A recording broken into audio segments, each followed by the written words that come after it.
Olá pessoal, vamos continuar com o nosso curso de C#, nesse momento estudando então os componentes que fazem parte da porção Windows do .NET Framework. Nós estamos estudando então o formulário Windows, nós vimos nas últimas aulas, então na última aula nós vimos alguns componentes. A maioria de vocês que estuda o C#, estuda o Visual Studio, já deve conhecer mais ou menos como funcionam esses componentes, como funcionam as telas, os formulários, devem estar entendendo mais ou menos como funcionam os eventos, inclusive.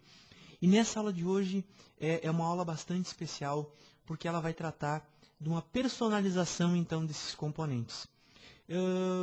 Nós só demos uma revisada, entre aspas, nos componentes, porque é bastante intuitivo, O aluno dá uma olhada, utilizando a ideia, a ferramenta Visual Studio, ele começa a entender as propriedades que fazem parte desses componentes de uma maneira bastante intuitiva. Porém, a aula de hoje vai um pouco mais além. Nós vamos então agora criar um componente, estendendo as propriedades desses componentes já pré-definidos, esses componentes nativos do .NET Framework. Ou seja, nós vamos pegar um componente que já existe e nós vamos personalizar esse componente de alguma forma. Ok? Vocês vão ver como é muito fácil. Vou criar então um projeto, assim como nós estamos fazendo em todas as nossas aulas. Uma Windows Application.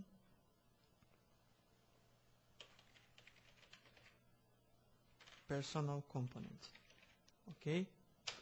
Bem, o que acontece? Ao criar um formulário Windows, nós temos algumas coisas que são peculiares, Na nossa toolbox, do lado esquerdo da tela, nós podemos verificar os Common Controls, os controles comuns que nós estudamos nas últimas aulas.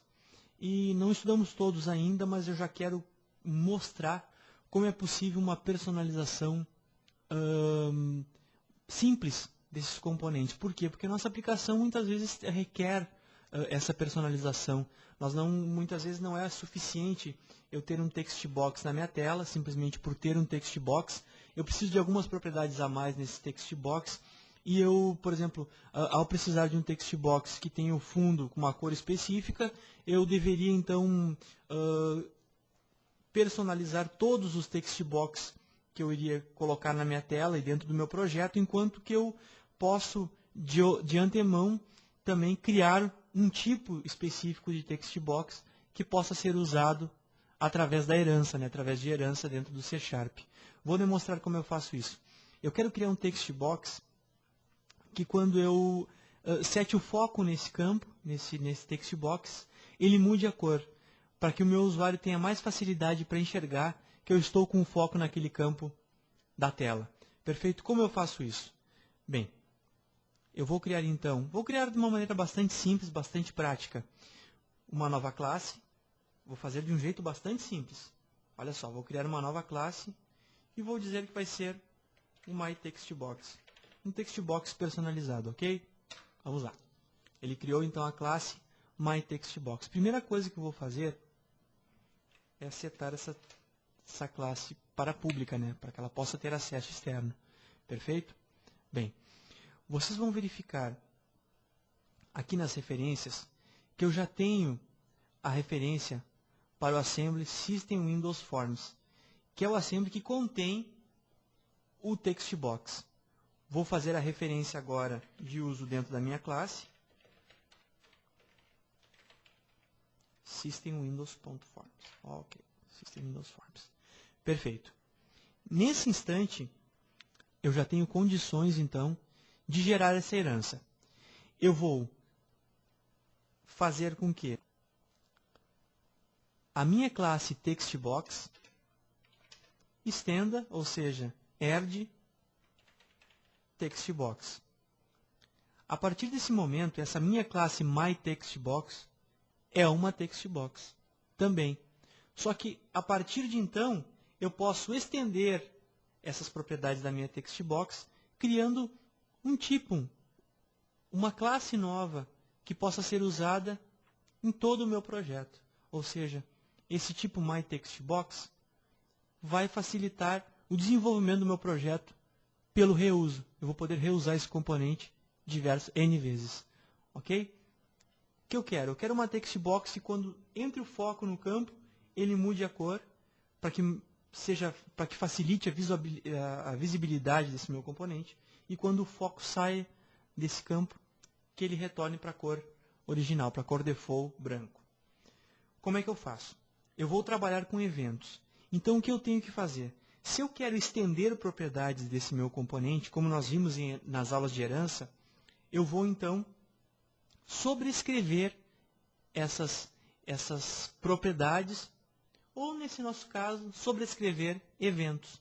Eventos de quando o foco está naquele campo, quando eu cliquei com o mouse, por exemplo, ou aquele campo veio selecionado por default, por ser o tab index 0, e vou ter que sobrescrever o evento de quando o foco sai daquele campo.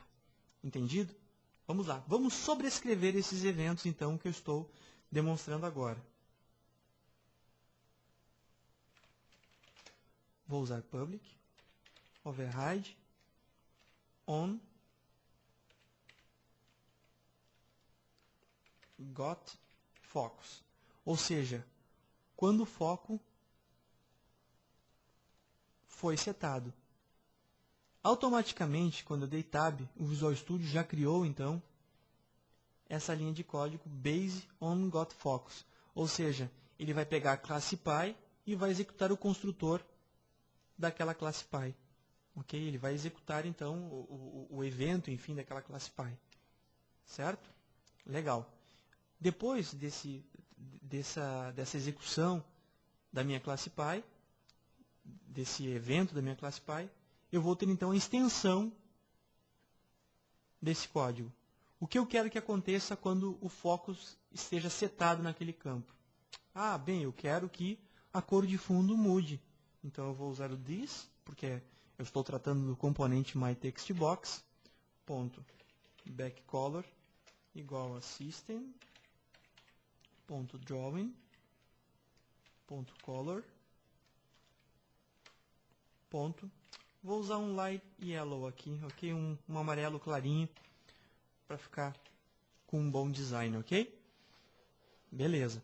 Então já tenho sobrescrito o meu evento para quando o foco foi dado, né, naquele componente. Eu coloquei, só deixa eu recapitular aqui, eu coloquei public, mas ele trocou para protector. Na realidade, esses eventos, eles recebem o modifier protector por default. Então, eu escrevi public antes, mas ele trocou pelo default no momento que eu dei o tab, né? Vai então sobrescrever o outro evento.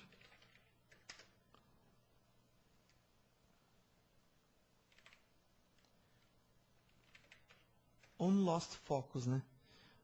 Ou seja, quando perdeu o foco daquele componente. Então, ele vai setar this.backcolor igual a system.drawing.color.white. Ou seja, ele vai retornar para a cor anterior, né?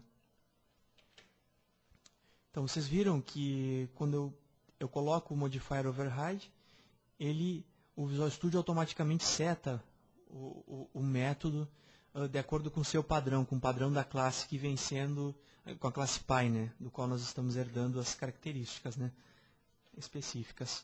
Bem, observem bem, eu estou em design time aqui,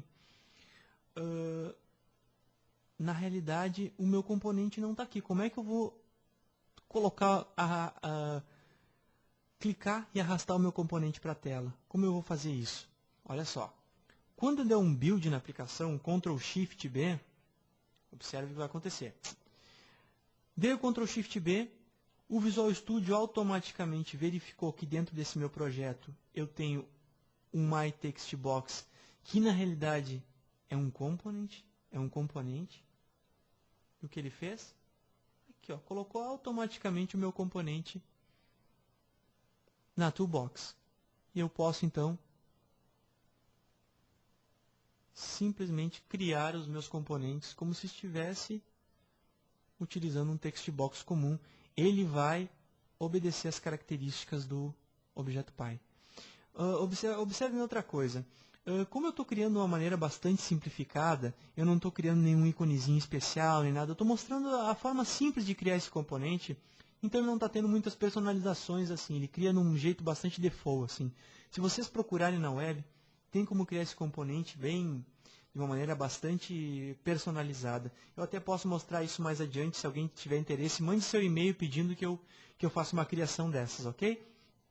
Mas observem, eu tenho então... Criei três MyTextBox na tela, então. Ok? 1, 2 e 3.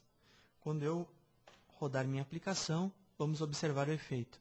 Olha que o foco já estava por default na MyTextBox 1. Quando eu dei o Tab, ele foi para 2. Dei mais um Tab e foi para 3.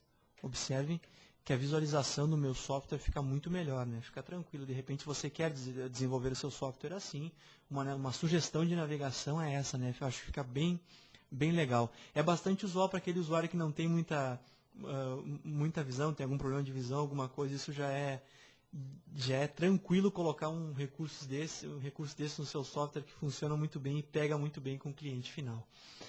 Tá ok? Bem, esse tipo de recurso você pode fazer com qualquer componente que seja passível de herança dentro do .NET.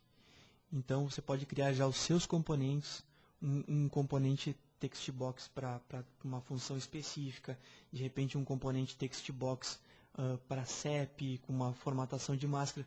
Nós iremos ver isso mais adiante. Essa é a primeira aula, então, de componentização, de personalização de componente, já utilizando a parte da herança que nós vimos na primeira parte do nosso curso, né? E assim nós vamos indo além no nosso aprendizado, tá ok? Fica aqui o desafio, faça o seu componente, faça do seu jeito. Qualquer dúvida que tiver, mande o seu e-mail, será um prazer em responder. E assim a gente vai incrementando o nosso aprendizado, ok? Por enquanto é isso, pessoal. Muito obrigado e até logo.